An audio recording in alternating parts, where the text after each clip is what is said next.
আজকে তো বাবুকে নিয়ে কাজ করাই মুশকিল হয়ে যাইতেছে, অনেক জ্বালাইতেছে। এক কাজ করি, এদের দুজনের কাছে দিয়ে আসি, তাহলে আমার একটু সুবিধা হবে। বাবুকে একটু ধরেন তো, আমি কাজগুলো সেরে নি। দেখছো না আমি ফোন টিপতেছি। আমিও পারবো না, আমি তো পড়তেছি। আচ্ছা পড়ো তাহলে। আসো আমার বাবুটা, তোমাকে ঘুমানোর পরে আমি সব কাজ করতে যাব। এইবার আস্তে আস্তে এখান থেকে চলে যাই। দেখি তো একবার কি করতেছে। আরে এ তো খেলা করতেছে। এই দেখে ফেললো আমাকে, ভাগ্য ভালো দেখে নাই, তাড়াতাড়ি এখান থেকে চলে যাই। একজন মা কতটা আপন হয়, যাদের মা নাই তাদেরকে জিজ্ঞেস করো। তাই আজকে যারা মাকে ভালোবাসো তারা একটি লাইক আর একটি সাবস্ক্রাইব করে দাও, আর যদি না ভালোবাসো তাহলে এই ভিডিওটা থেকে দূরে থাকো।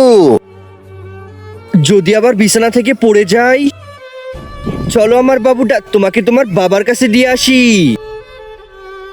এই ধরো তোমার ছেলেকে, আমি সব কাজগুলো সেরে নি। একেও ধরো। এইবার চুপচাপ এদের দুজনের দেখাশোনা করো। দেখি তো কি করছে। হ্যাঁ এইবার ঠিক আছে।